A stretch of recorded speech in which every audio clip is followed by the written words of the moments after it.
ইরানের বিরুদ্ধে ইসরায়েল ও যুক্তরাষ্ট্রের যুগপৎ হামলার আজ চতুর্থ দিন। ইতোমধ্যে দেশটিতে দুই ক্ষমতাধর দেশের হামলায় নারকীয় পরিস্থিতির সৃষ্টি হয়েছে। শক্তিশালী বোমার আঘাতে প্রকম্পিত হচ্ছে ইরানের ভূখণ্ড। এর মধ্যেই দেশটিতে আঘাত হেনেছে ভূমিকম্প। মঙ্গলবার এই তথ্য জানিয়েছে কাতার ভিত্তিক গণমাধ্যম আল জাজিরা। ইরানের দক্ষিণ মধ্যাঞ্চলীয় পারস্য উপসাগর ঘেঁষা গেরাস অঞ্চলে 4.3 মাত্রার ভূমিকম্প হয়েছে। যুক্তরাষ্ট্রের ভূতাত্ত্বিক জরিপ সংস্থা ইউএসজিএস এর বরাত দিয়ে এই তথ্য জানানো হয়েছে।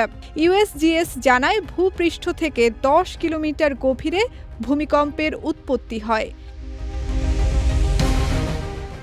গত 28 ফেব্রুয়ারি থেকে যুক্তরাষ্ট্র ও ইসরায়েলের খনিজ সমৃদ্ধ ইরানে যৌথ হামলা শুরু করে। সেদিনই ইরানের রাজধানী তেহরানে চালানো হামলায় দেশটির সর্বোচ্চ নেতা আয়াতুল্লাহ আলী খামেনি নিহত হন।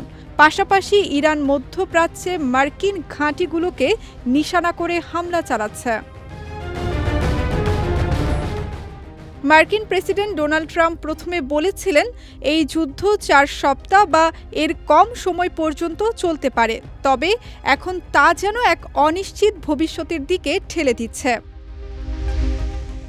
বিজয় টিভি নিউজ ডেস্ক।